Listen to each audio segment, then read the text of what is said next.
disruptive. Weird thing to happen. So the question is, where does Canada stand on this Iran-Israel conflict? Because we saw the United States, we saw them plotting this out for years. This has nothing to do with October 7th. This is something strategically the United States and Israel have categorized together for many, many years, trying to build up this narrative, trying to find some sort of way to go after Iran. They've came up with this narrative of, weapons of mass destruction. Very much deja vu to the weapons of mass destruction we never found in Iraq. But it kept the troops on board. It kept the troops on the ground there and continued on the destruction of another country, causing more terror than it did resolve. So where does Canada stand on this? Well, according to Anita Anand, who's a member of parliament, Canada is closely following the escalation tensions between Israel and Iran. Further action risks triggering a broader regional conflict with devastating consequences. De-escalation must be the priority. We urge all parties to refrain from actions that further destabilize the region. The protection of civilians must be paramount. That right there should be the end of that tweet. That right there should be the cutoff point. Hey, we're not going to get ourselves involved in this. We know that, attacking Iran is backed by Russia. It's backed by China. There's a lot of quid pro quo allies that are involved in this, and we don't want to get ourselves in World War III, especially to figure out if Iran does or does not have nuclear weapons, which we know it doesn't, but the narrative suggests otherwise from national security, and they're trying to trick people with that. Regardless, we don't want to get ourselves in World War III. I think the last 30 years of military conflicts, the lies, the propaganda, the scandals, the dead bodies from both our side and their side, I think proves that point. So that should be the end of that tweet, that we don't want to escalate this. We need to de-escalate the situation and come to some sort of agreement. Sounds fair, right? But underneath it, Canada remains deeply concerned by the threat posed by Iran's nuclear and ballistic missile program. So Canada's going to tiptoe this as well. Just like how America is trying to tiptoe themselves back and be like, oh, this is Israel's war. We had nothing to do with it. I had no idea that they were going to attack. Bullshit. Bullshit. We have seen throughout the years, we saw Wesley Clark reading off that laundry list. They have always wanted to point the barrel at Iran. It was number 7 on that laundry list. They've done all the other wars. They've done all the interventions based on countless lies, propaganda, smear jobs, and sacrificing our own men and women overseas for these disastrous wars, causing nothing but terror, not resolving terror, not stopping it, but making more terror, because in order to have wars on terror, you have to create more terror. And it looks like Canada is going to follow suit. Instead of being committed to what Canada is supposed to represent, what makes me a supporter of this nation, a proud Canadian, is we're supposed to be peacekeepers. We're supposed to not be part of this. We're supposed to find ways to have diplomacy and leave countries alone. Countries are like people. They just want to be left alone. They got their own shit to deal with.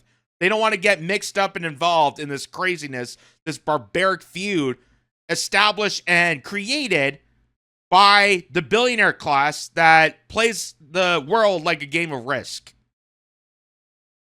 I want to sacrifice you and put your lives in jeopardy for their cause. So, as Caitlin Johnstone points out, she makes a better perspective than I do. There is absolutely no excuse for buying into the war propaganda about Iran. After what we all saw in Iraq. Oh my God, nuclear weapons. Shut up, idiots. If you're a grown adult with internet access still swallowing this load of bull spunk, in the year 2025, you're either stupid or evil. Exactly. How many years have we been lied to into these countless wars, these barbaric wars that don't make sense whatsoever? How many friggin' years? Even recently, you don't even have to go back that far. Look at Ukraine, for example. You were told that, oh, Russia stormed in and attacked Ukraine, and that's why we got to go. That is complete bullcrap. That is complete bullcrap. This was all teed up. They took over Ukraine. They overthrew the elected government there, installed this comedian, now war puppet, into position, and got Ukraine to sacrifice itself so that they would fight Russia on our behalf, because we've always wanted to put Russia on the end of our barrel. They've always wanted to create another Cold War. Even Afghanistan. Look at how many years we've been in Afghanistan. They told you it was about stopping Osama bin Laden. And then guess what? Supposedly he died in 2011. So why were we there another 10 years? Oh, well, we gotta stop the, Taliban, and we gotta stabilize and train. They're always gonna change the goalpost. Why? Because they need to keep these wars going. Just like Julian Assange told us, the point of these wars is continuous. It's not resolution. It's not to stop any conflicts. It's to keep these conflicts going, because the war profiteers, the military-industrial complex, depend on the death and despair of humanity. They want to epitomize people. They want people attacking. They manufacture aggression between nation and nation, people and people, all across the world to keep these wars afloat. Because God forbid, if people actually leave each other alone and we had peace and prosperity and focus on our problems back here at home, then the war profiteering is over. And they can't have that. They can't have that. They need to screw you over. So, it's funny that Caitlin Johnstone brings up Iraq, because even though I was a young child, I was like maybe 7 or 8 years old, back in the early 2000s when 9/11 happened. Actually, 9/11 I was 6, but when they decided to storm into Iraq, I was about 7, 8 years old. And I distinctly remember that our former prime minister at the time, Jean Chrétien, said we were not going to intervene in Iraq, that Canada was going to be out of it. This is America's war. We're not going to take part of it. We did end up going into Afghanistan. We did end up folding our feathers to that. But I thought this was a courageous moment. Even though Canada does have a lot of blood on its hands, it's not, innocent as well. But I thought this was a courageous moment. This really showed what Canadians could actually do, and what the Canadian spirit of being peacekeepers reflects around the world. So, as this woman here, Kristen Raworth, says, it's no secret, I'm not a liberal, but in 2002, Jean Chrétien made the decision to keep Canada out of the war in Iraq, saving the lives of many Canadians and putting us on the right side of history. A proud moment. I consider that a proud moment. We didn't intervene in Iraq. We didn't lose our troops in that, insane war. And we also didn't purge in Vietnam. Look at the disaster that was. We didn't sacrifice ourselves, jeopardize our national security for another pointless war. And I thought those were great, courageous moments that our Canadian government was responsible for. And I gave credit to that. Compared to today. But we're going to get later on to that. But here's Jean Chrétien, back in the day, announcing that Canada will not follow suit into a pointless war in Iraq. Watch this.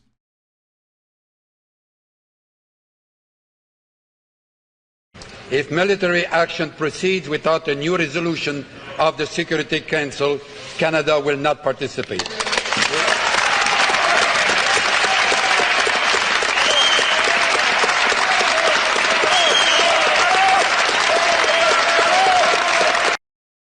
So there you go.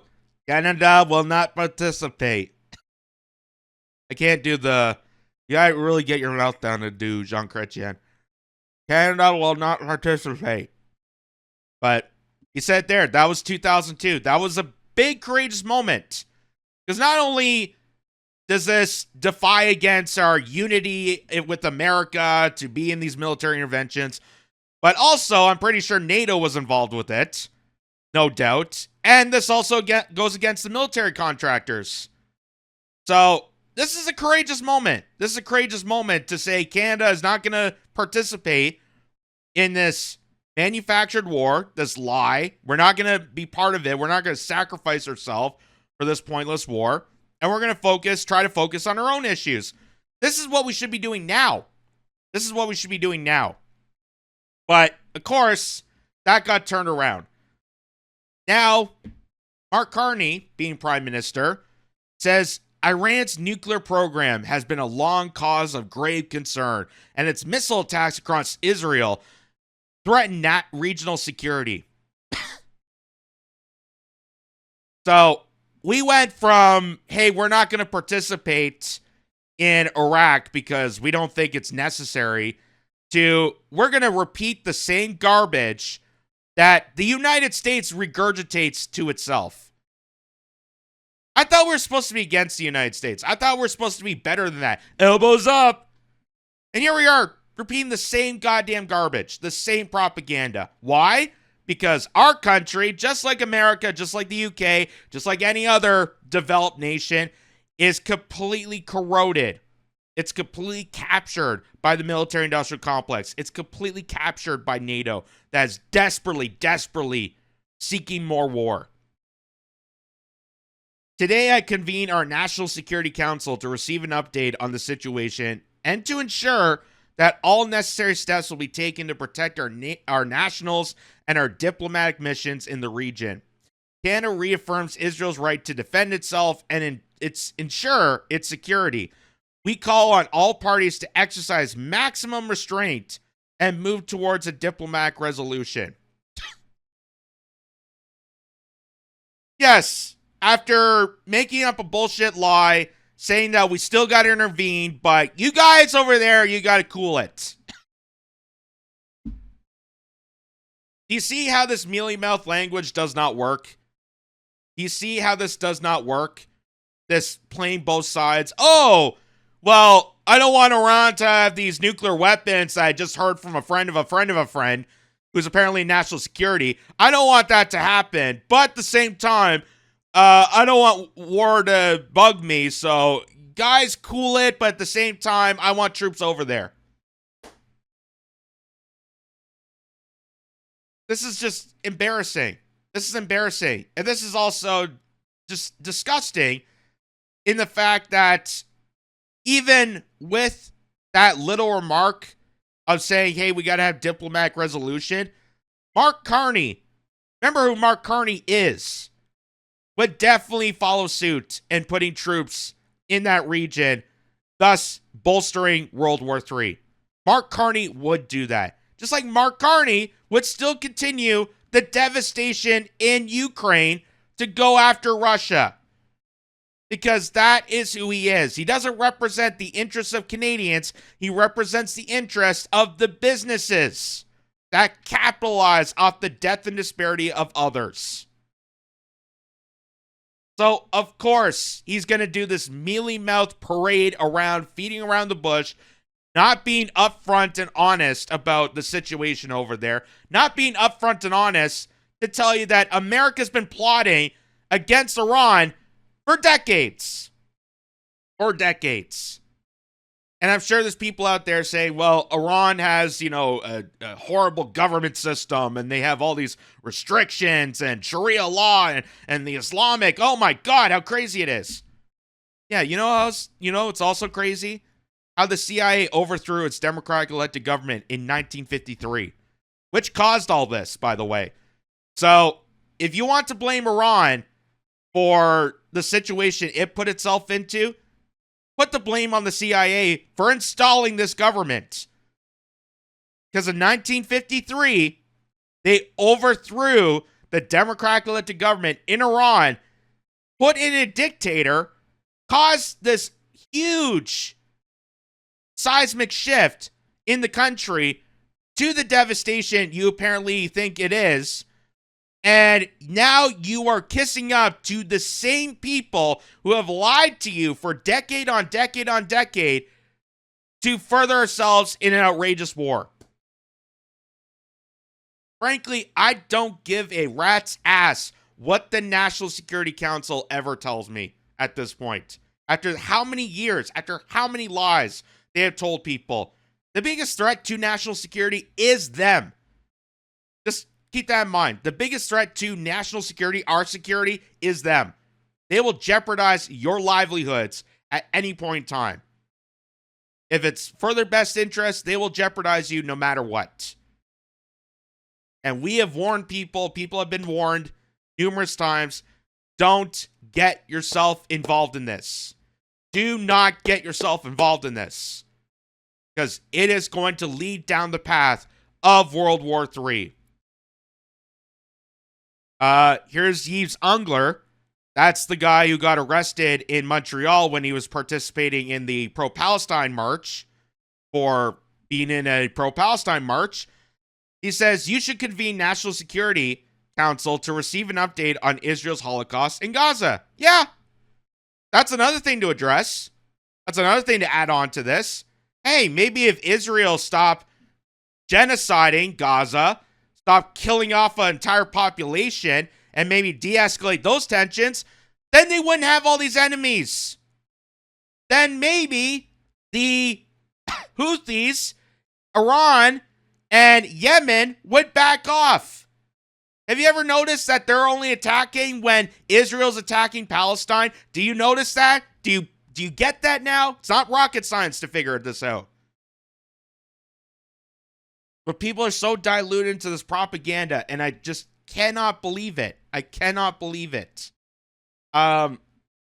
This is from the Canadians for Justice and Peace in the Middle East, saying Canada must condemn Israel aggression against Iran. Yeah, where's the, de-escalation on them? Where's the de-escalation on them? Oh, that's right, we can't criticize Israel, ever. Funny how you can criticize every other country, though. Every country, including Canada and the United States. You can criticize your own governments and any other government in the world, not Israel. Why is that the case? Why is that the case? If they don't want the special treatment, even though they'd want the special treatment because it's a supremacist state, but if they claim that they don't want the special treatment, they don't want to be outcast, they don't want to be ostracized, then why are we not allowed to criticize them? Why is that the case? So, Brian Lilly points this out, and I've been saying that even if, say, Mark Carney did not win the election, was not selected, and we got Pierre Poilievre, things are not going to radically change as people thought. Pierre Poilievre is still going to kiss up to the establishment the same way Mark Carney is, because that is our parliament system. Our parliament system, just like the Democrats and Republicans, just like many other governments around the world, is completely captured by the billionaire class, by these international conglomeracies, by the WEF, by BlackRock, by Brookfield Asset Management. All these conglomeracies, all these mafia men that are chasing around country after country because, just like the movie Network taught us, there is no countries. It is a bunch of henchmen and the international flow of dollars. I know I'm paraphrasing that, but that was the statement. So here's Pierre Poilievre saying that Brian Lewis says Pierre Poilievre was clear and unequivocal when asked last October about the possibility of Israel carrying out a preemptive strike in Iran. He said it would be a great gift to humanity. Pierre Poilievre saying that. Instead of, hey, let's back off, let's focus on Canadian interests, let's focus on fentanyl, the border. No, let's put our money into Israel to do this catastrophic preemptive strike on Iran, further escalating tensions of World War III. Yeah, because Pierre Poilievre serves the interests of the military-industrial complex the same way Mark Carney does, the same way NDP would, the same way the Green Party would, because the whole entire structure, the whole entire political structure is completely corroded with corruption. So here is him just blurting this out, in a press conference. Proactively defending itself by hitting Iran's nuclear sites, which is something that President Joe Biden does not endorse. Do you not feel like this could lead to a likelihood of an all-out conventional war between Iran and Israel? And do you not agree with Joe Biden and his assessment? I think the idea of allowing a genocidal, theocratic, unstable dictatorship that is desperate to avoid being overthrown by its own people to develop nuclear weapons is about the most dangerous and irresponsible thing that the world could ever allow. And if Israel were to stop that genocidal, theocratic, unstable government from acquiring nuclear weapons, it would be a gift by the Jewish state to humanity. So there's Pierre Poilievre just repeating the same garbage you hear constantly. Well, Iran is a dictatorship and has weapons of mass destruction, nuclear capabilities. They're producing nuclear weapons. Oh my God. Let's say hypothetically that was true. Let's say hypothetically that, yes, Iran is making deadly nuclear weapons. You know who else has nuclear weapons? Israel, Russia, China, United States. A lot of countries have nuclear weapons. And a lot of countries, especially Iran and places like North Korea, the reason that they're building these weapons is because places like the United States that offered peace treaties at first, like the nuclear deal between United States and Iran, completely fell short. And who broke the deal? The United States. The United States, because they want to attack these countries. Hence, if you break a peace treaty deal and you fear that the United States is going to attack you because they backed out of that deal, yes, of course, these nations are going to build up their weaponry because they know in their back pocket that at some point they're going to get attacked. So they want to defend themselves. Again, countries are like people. They just want to be left alone. And if somebody felt like they were going to get attacked, that they know that something was coming, would that person also not be prepared and worry about their personal security or their families? It's self-defense. It's self-defense. Now, I'm not saying that, yes, we should build up nuclear, arsenal and put ourselves into some sort of nuclear holocaust situation. I'm not saying that whatsoever. In fact, we should be de-escalating the amount of nuclear weapons. We should be putting a stop on our nuclear arsenal.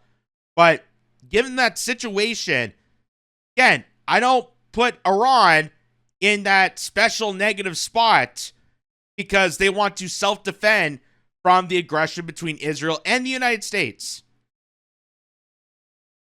which again is going to put us further into World War III. So, Wall Street Maeve points to this. Israel is bombing Iran's ability to export oil and natural gas. This will remove Iran's ability to export about 2 million, BPD. Is that, I'm not sure what that measurement is. Is that barrels per thing? I don't know. 2 million barrels, let's just say that. Most of which goes to China. Iran's South Pars natural gas field is in shutdown. Saharan oil field is on fire. Multiple oil refineries in Iran are reportedly on fire. This will cause gasoline and diesel shortages in Iran. Oil and natural gas prices will skyrocket when markets open on Monday. So, for the excuse of stopping the building of nuclear weapons, boy, are they going after more and more. Are they pushing the envelope? Just like we saw with Iraq, just like we saw with Afghanistan, just like we saw Libya, just like we see all over the place. Like I said, if you've been around for the last 30 years and been awake for the last 30 years, you wouldn't believe a second of what any politician, any national security director, what any intelligence agency tells you. You would not believe them for a second, especially given Iran. Because this has been in their back pocket for quite a long time. They know that Iran has a bunch of exports. They know Iran has oil and natural gas resources.